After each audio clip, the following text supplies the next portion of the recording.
Welcome to Cedar Rock Gardens. My name is Tucker Smith. Cedar Rock Gardens was formed about 10 years ago. It's an organic seedling nursery and vegetable farm. Today we are going to be going over vegetable seedling production, both in the ground and in containers for the home gardener or for the potential future farmer. We are doing this lecture today through Gloucester Salt. Gloucester Salt stands for Gloucester Sea and Land Together. Anything that we can help teach skills to be self-sufficient off local food that we have an abundant source of from the sea and land here, that's what we're all about.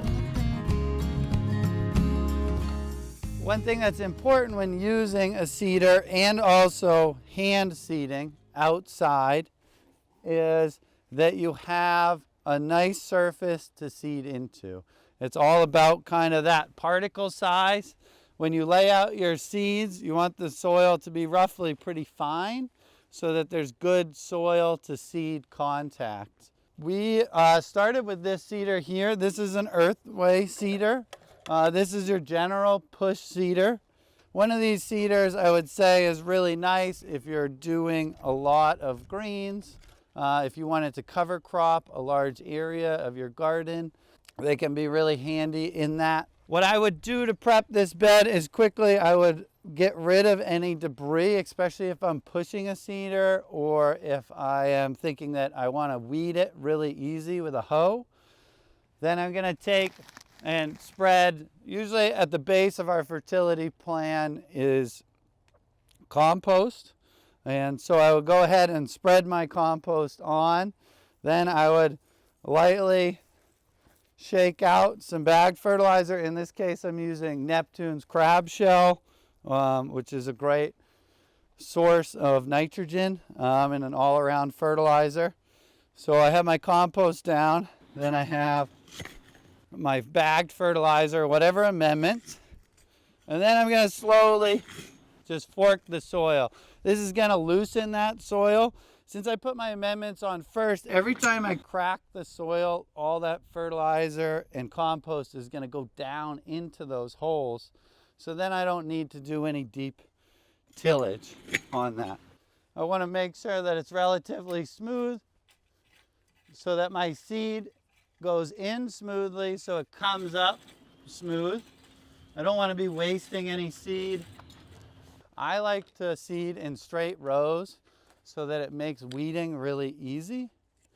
And I have my rake here and some cut up PEX pipe from plumbing. And then I can just drag this. Oh, one fell off, it's all right. And I can drag it right through and then it will mark my rows. And that way I know my spacing in between. So most of the time I would take a handful of the seed and then I would sprinkle it down this trough here. Your seed rate, this is, say I'm doing arugula. In my experience, that density is in relation to how big you want the crop. Is something to consider when you're seeding. As those plants get big, you know, you can have a kale plant up this big is your general spacing. And I would spread my seed right down this trough like this here.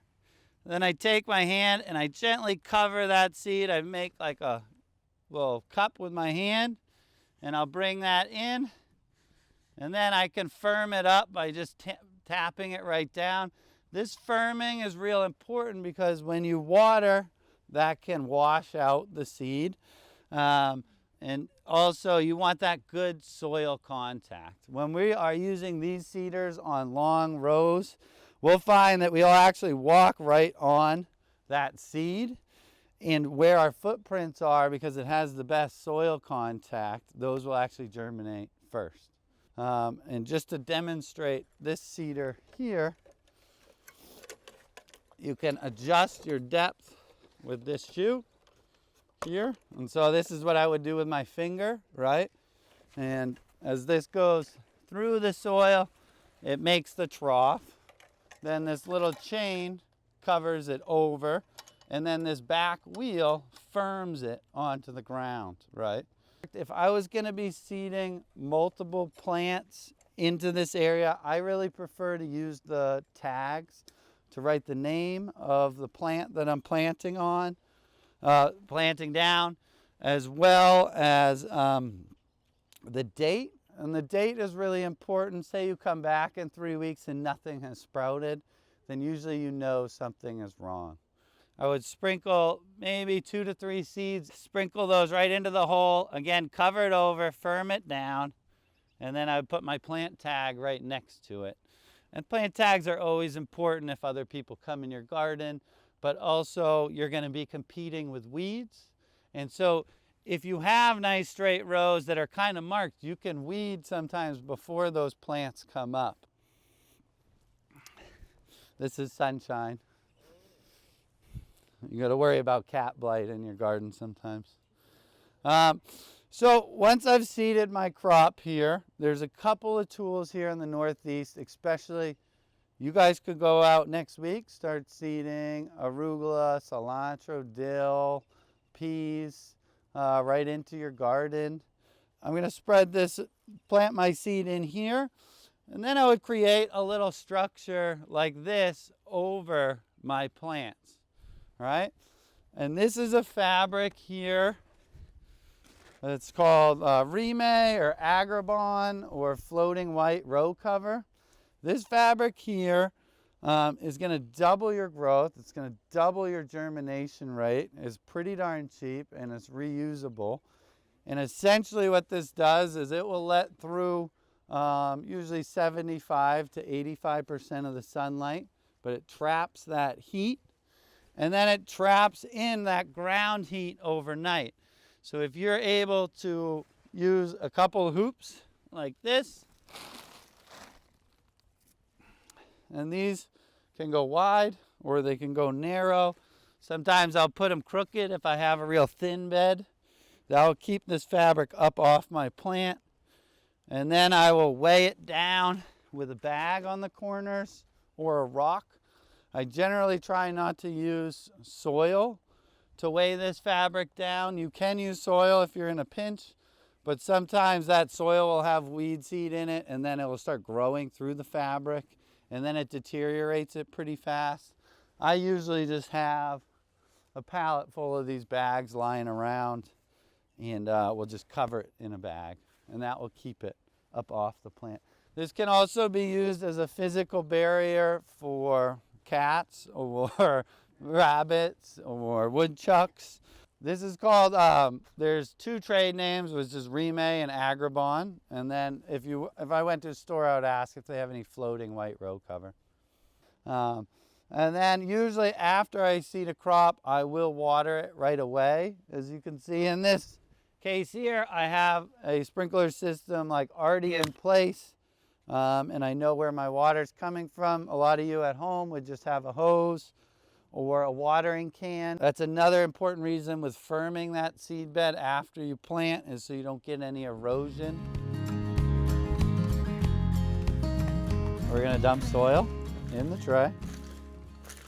And this soil here is pretty darn moist. You can spread it out. It's nice to have a bench top like this because it is messy, or it's dirty. You don't want to make sure there isn't any like large debris. If you pick up some other kind of potting mix in it, you want it pretty darn fine here. And you see how I've done that? I try and like smooth it over. If this soil here doesn't have a lot of fertilizer charge in it, we're just trying to germinate that seed and we're not growing it out to a large plant. If you have too much fertilizer in your soil and a lot of nitrogen, sometimes your plants can look like that. Now this is caused by too much heat and not enough light. This stretching. See how that's long stem there? So this is a brassica. It likes colder weather and it stayed up in that prop house a little too long. So it's stretched like that, and you can see it like it's flimsy. You can kind of brush it down. You can brush them like this, and that would actually strengthen those stems up. and they'll start developing, a stronger cell structure. But then I'll just take my fingers and I'll create a little tiny divot hole. So if I accidentally have some divot holes too deep, I can cave it in by giving it a little tap, or I can just take a little bit of extra dirt and spread it over. Another way to do this in a more uniform is to use the back side of whatever tray you're using, and you can just push down like that. All right. And I would take these in my hand and just seed out one at a time like that. And I kind of move them back and forth in my hand. They make all different kinds of nozzle heads for for gardening. This red one is like mid-pressure, which with some seeds isn't a big deal. If you're using really like fine, small seeds, then I might recommend that you get a mister head. This is a mister wand here, and you can just get a spray bottle. I usually will get my pressure right to the side of it, right? I don't want to hit it like that, and I don't want to hit it like this and drizzle it on. And so I'll bring it off to the side and I'll adjust my pressure that way, and then I can water in one tray. And if you have really fine seeds, I would recommend pre-soaking a tray and then seeding it. If it's pre-soaked, don't push as hard because you don't really want to compact that. And then you could mist right over the top. I'll keep this moist until I start seeing the seed pop out, right? And then once it's popped out, I'm trying to make sure that the foliage of that is dry at the end of the day. Any fungal spores need like over 12 hours usually to start to develop and to dampen off. So I usually never water in the afternoon unless it's on its deathbed. It will be fine. It doesn't go through any water overnight. Then I'll water in the morning and at noontime, and that way the foliage of the plant dries out. Having fans blowing on it will also keep that foliage nice and dry. So now that I have this fully seeded here, I can put this dome over the top. This dome is going to trap in a lot of that light heat, and then I'm able to vent it and adjust how much heat it is in there while using like a little tiny thermometer and moving this back and forth so air still gets in there. But this will trap in a lot of that moisture, so you don't have to keep watering it all the time, and it traps in a little bit more of that light heat. Usually plants will stretch when they have a lot of heat but they don't have a lot of light. It's a signal to that plant that there's plenty of heat to grow. It just needs to find the light. This had too much heat as opposed to not enough light. So if you're able to bottom water and take this tray and just put it in a thing of water, that's really good for not spreading foliar diseases among the plant. So you've germinated your seed, you've gotten to this point. What the heck do I do now? These all have holes in the bottom. Usually I'll just kind of put this on its side, and you could take a screwdriver, you could take a pencil, and you can run it right through the bottom, and it kind of pushes that plant out from the base, and I can slowly pull it, and that way I'm able to get more of the plant.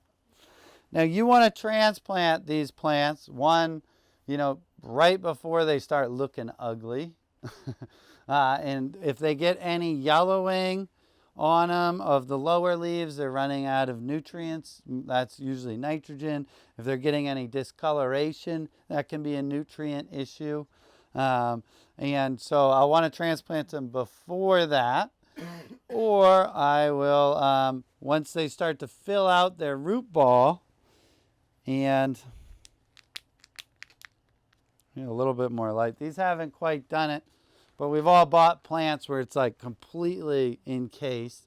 And once those roots start curling at the bottom, right, they're going backwards.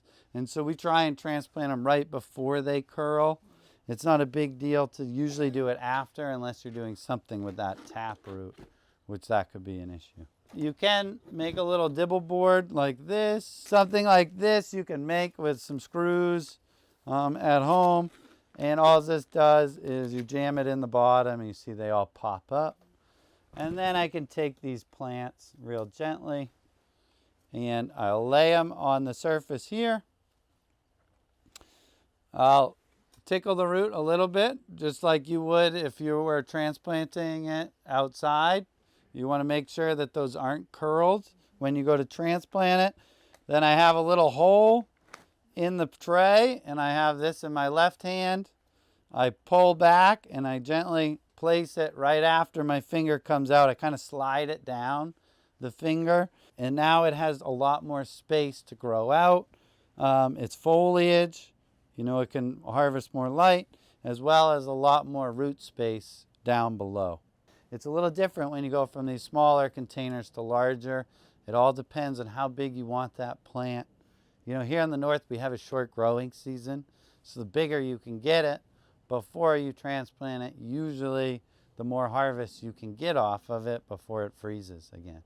So then we're going to grow these out. There's a technique called like hardening your plant off. So what we do is we move them from a heated greenhouse into an unheated greenhouse. We roll up the sides so they're really exposed to that wind during the day, and then we can shut them at night.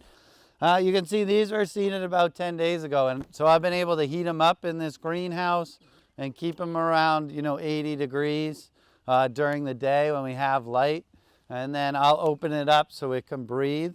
And then at night, it's dropping down pretty much, 2 or 3, maybe 5 degrees above what's outside.